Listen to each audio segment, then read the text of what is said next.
You're listening to CRV's Better Herd podcast. Join us as we talk to CRV experts, industry leaders and farmers about hot topics and issues affecting herd improvement in New Zealand's dairy industry today.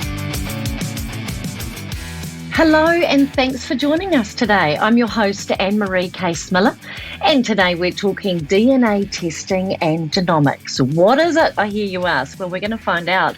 I'm joined by CRV myDNA product manager Anna Morrow, and we're also pleased to have with us Hawera dairy farmer Hayden Lawrence. Welcome guys, thanks for joining me today.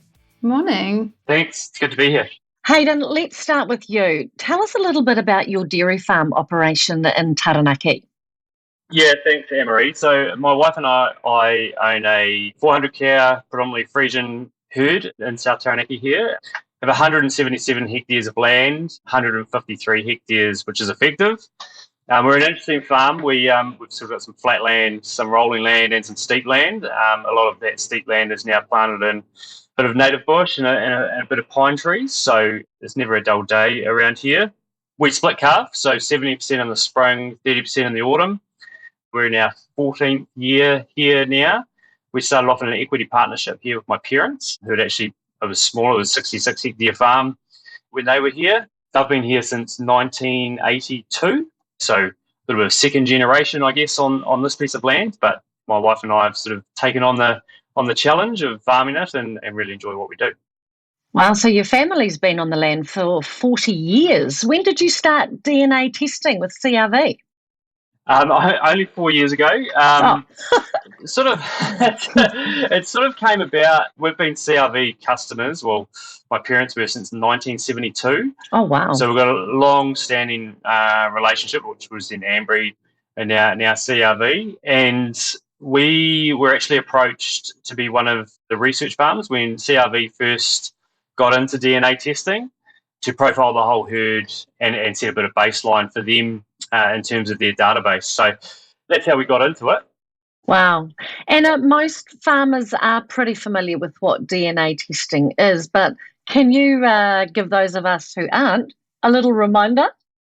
Yeah, absolutely. So I think a lot of farmers think DNA testing sounds quite scary and quite complicated, but it's actually really simple. It's just a little tissue punch out of the animal's ear, and farmers can do it themselves or they can use a tech to take that sample, but it's really simple.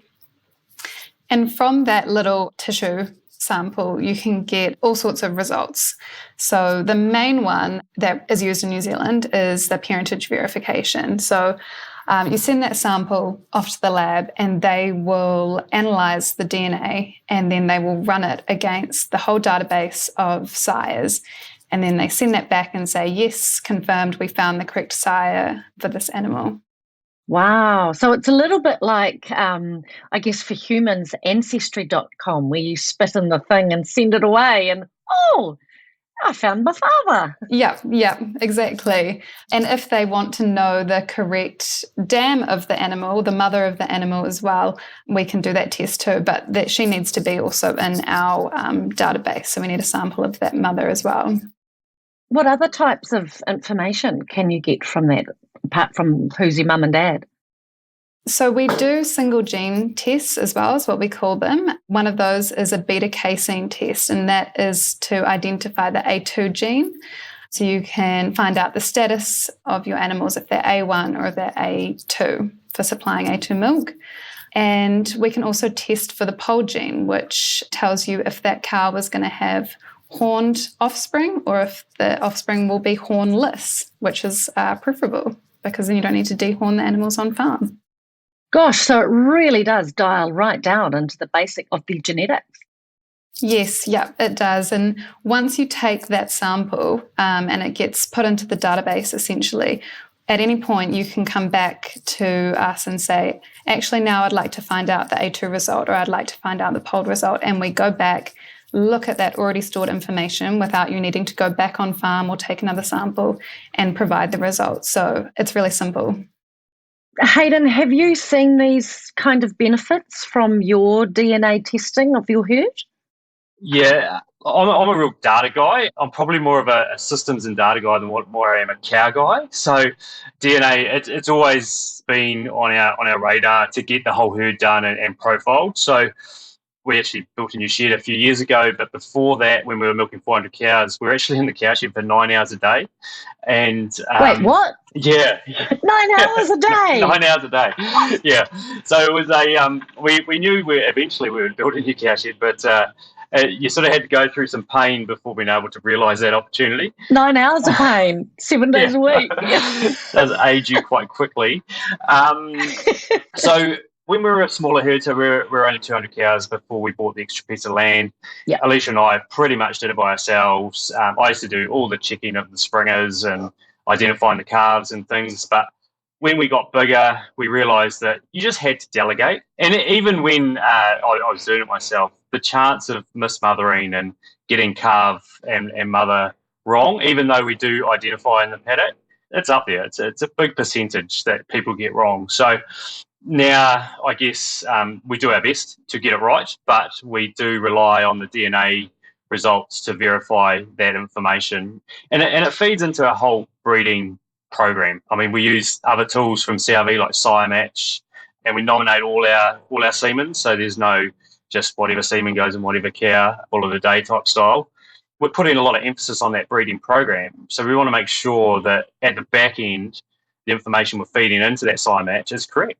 And DNA allows us to achieve that. Yeah, it sounds like it's a real, it's another tool in your toolbox, isn't it? And to help you on farm to make things easier. Yeah, it does. Well, just being able to profile that whole herd, even for the, so we obviously have parentage as well as sire. So our 3-generation pedigree information, so our historical information, we know that it's all correct and that our cow families, everything's right. It just takes out the guesswork and an option to make mistakes. So the whole herd's been A2 profiled as well. We're probably not deriving a huge amount of value out of that information just yet, just because there's not the market for A2 milk for us. But, it's always sitting there if we ever decided to split the herd and have 2 vats and things like that as well. So, yeah, it's good to know it's there if you need it or want it. Would you encourage other farmers to use this technology? Oh, absolutely. It's amazing the people you talk to say they never get a cow and a calf mixed up. They're 100%. And I sort of look and nod and have a slight smirk because there's just so much error involved in that process. And I mean, you've got to remember that information is feeding into a national database for our animals. And so you get the information wrong at that point and it's wrong forever. It's like cumulative errors on errors. So the parentage baseline, knowing the size, it's important for our business in terms of our breeding program, but it's also got greater in terms of industry and the data that we're feeding into our national database. That's a really good point. And CRV talks about genomics, and you're going to explain it a little bit more. Yeah, so it's another thing that sounds quite complicated, but it's also very simple. It's the same process as what I described before, just a tissue sample, but it's sort of a deeper dive into the animal information. So we use the genomics to predict the performance of an animal. So we look at its DNA and you can say, okay, we think it's going to produce X amount of litres of milk, X amount of protein, X amount of fat before that animal has entered the herd. Young animals will get a prediction based on their parents' breeding values. So the mum makes this much milk and we expect the dad will have this amount of influence on her performance as well. But that can be quite unreliable, as Hayden's already described, because in 25% of cases, you've put the calf to the wrong dam and therefore the wrong sire. So those values that you have against the animal are not accurate at all. So doing a genomics test, for one, makes sure that you have the parentage correct. And then on top of that, when you look at the DNA information, you add sort of an extra layer to that prediction And it just gives you a better indication or improved reliability of the performance, because those genes inherited from the mum and dad, are not always 50-50 split. And that's what a normal breeding value is based on. So when you look at the actual DNA, you'll say, okay, she got 80% from her mum, and we think she's going to perform in this way because of that. Okay, so I am relating this back to my ancestry.com as you're speaking, which tells me I'm 46% from mum and the rest from dad. So the same type of thing is what? Exactly. Yeah? Yeah. Yeah. Just putting it into human terms? Yes. Yeah. So yours is quite close to 50-50, I guess, but, it could be even, 80-20, 90-10. So, yeah, it can be a huge range, and it's totally random. So I have 1% Bulgarian. Who knew? I'm tempted to do one, actually. I want to find out mine.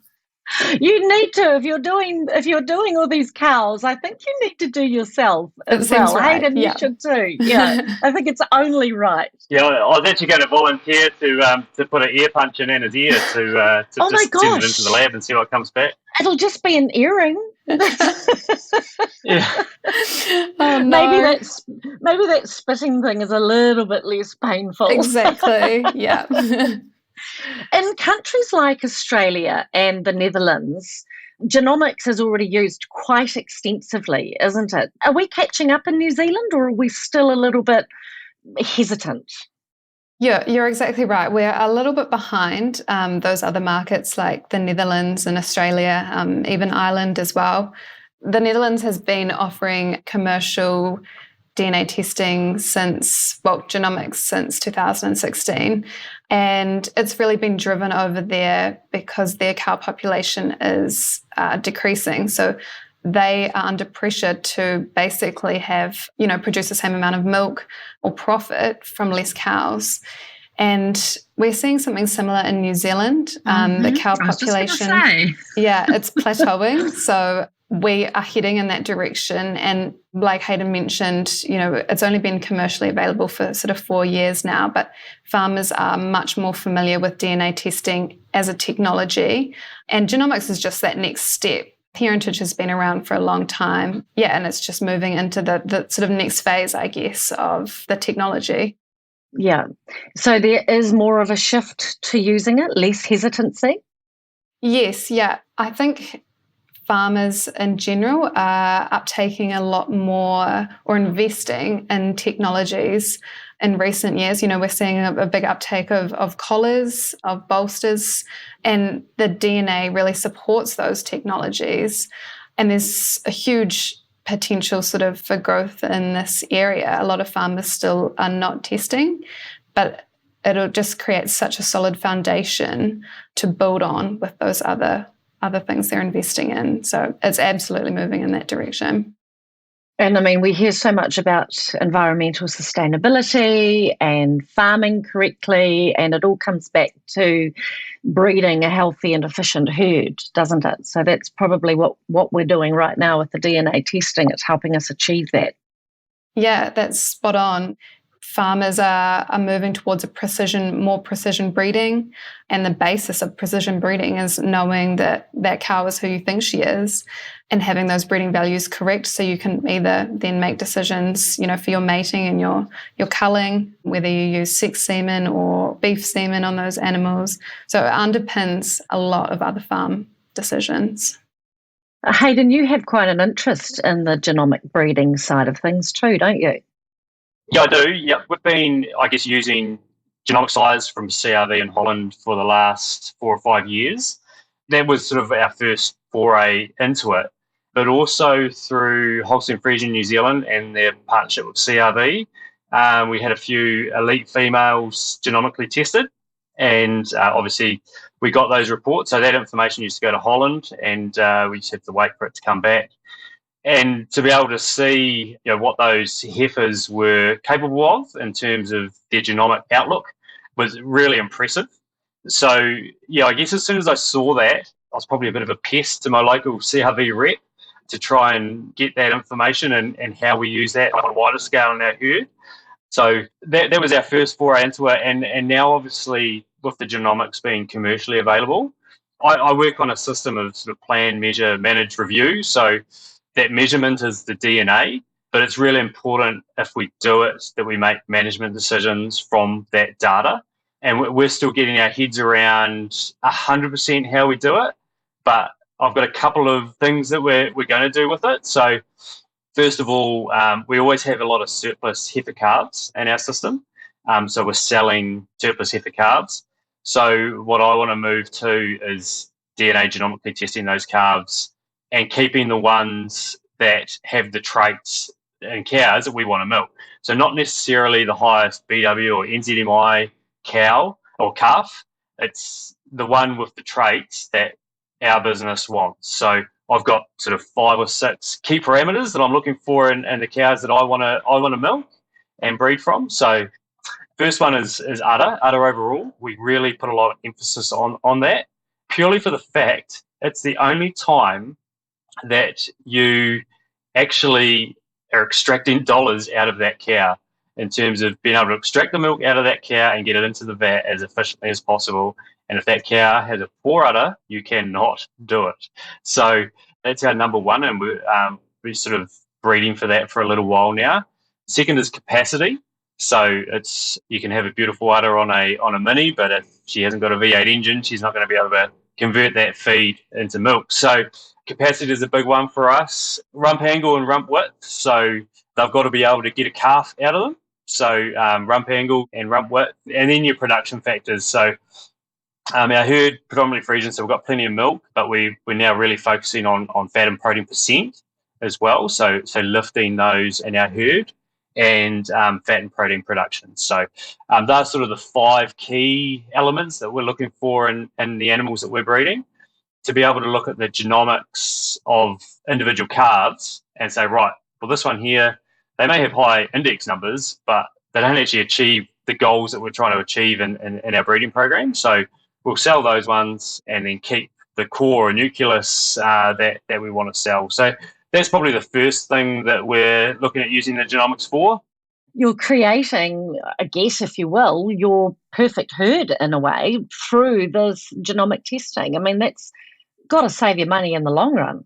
Save your money or make your money, one or the other. Bit of both. Yeah. One of the really cool things, I guess, is that we get from CRV is the efficiency value and the health value as well of our herd. So efficiency and health can cost you a lot of money if a cow is brilliant but not healthy. So yeah, that's sort of another factor I guess we're looking at factoring in. And then the second one is just around our mating. And an old geneticist at CRV told me, if you contract mate cows, and I was like, I'd really like to get a bull out of them to go into the breeding program. He said, you're probably in the long term better off to get a heifer, and because that's the foundation of your herd. So I guess now we're looking at using genomics to identify what cows use sex semen over to get heifers out of. So we're expanding that breeding program. So using those core things and saying, right, these are the cows that I want to be using sex semen over to make sure that they have offspring and, it's sire matched up. So we're potentially creating a super cow, I guess, or trying to, but everything is science-based rather than art-based, I guess. I'm big on I'm not much of an artist. Some farmers are really good at it and have that knack, but yeah, like I said at the start, I'm more of a data guy and science guy than an artist, I'd put, yeah. Yeah.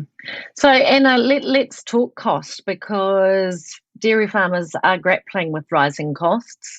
There's no way to avoid it, unfortunately, at the moment. So what is the cost of this type of DNA investment? For our foundation test or our parentage test, it's $26 an animal. And if you're interested in the full suite or the genomics, it's $60 an animal. I like to think about it as sort of a relatively small investment across the long term. Like for someone like Hayden, who is going to test his replacement animals and identify which ones to keep, if he was to raise all of them, and there's 10 in there that when they get to the herd, he decides are not good enough and they're, not producing how he would like and their udders are poor, the cost of keeping that heifer or raising it into the herd is $1,800 on average, where he could do a test when it's 2 weeks old for $60 and make a decision then and there. So, that cost is relatively small. And we see on average, the genetic gain of a herd is about $11 per cow per year. So that's $250,000 across 10 years. And to make sure that you actually get that gain, do the DNA test, make sure that you're creating a really solid foundation to get that gain. And actually, a lot of the people that do DNA tests will get a much bigger gain than that going forward. So it's a cumulative gain and investment, absolutely. In it for the long haul. Yeah. Hayden, would you agree? Has it been worth the cost for you? Yeah, absolutely. Like you I guess you get the bill and you think it's a relatively big cost, but when you actually break it down and think of, even if a cow gets a case of mastitis, it's $180 that'll cost you. So if you could breed a cow that has low somatic cell count, that has a good udder where you can extract the milk and do all that up front for pretty nominal cost, we've just looked at it as a animal health cost in our business. Yeah. And animal health and well-being is so important. I mean, it's the backbone really of your money making. And like you say, it's going to help with the money saving as well. So I have to ask, and Anna may agree with me here, that some say there's no such thing as a perfect man. But what I want to know is there such a thing as a perfect cow? I'd agree, yeah, there is a perfect cow. I don't have any. Absolutely, I don't have any, and that's what we're trying to achieve, I guess, through all our breeding work and probably what's been done in the last 120, 130 years. But when you're dealing with genetics, it is very hard. I took a lot away from Dennis Aiken's perfect cow presentation, where he starts at the nostrils of a cow with a piece of string and measures the width of the nostrils and then goes right through the whole cow based on doubling that piece of string every time on what a perfect cow should look like. And it's bloody hard to get the absolute perfect one. Don't get me wrong, there's some really nice cows out there that you would like to own, I guess. But it's what we're all striving for. But if it was that easy, then everybody would be doing it. I find it an absolutely fascinating topic, and obviously the using of the DNA to identify the unique makeup of a dairy cow, it's just going to become more and more of an important tool to have in your toolbox for farmers as they look to fast-track the genetic gain of their herds. So thank you so much, Anna and Hayden, for joining me today. It's really exciting to hear about this potential, and we look forward to hearing more about the breeding of healthier, more efficient cows faster.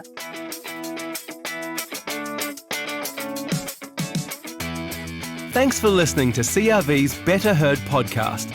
Read more about today's topic and our panel guests by visiting crv4all.co.nz. That's crv4all.co.nz. Or follow us on social media.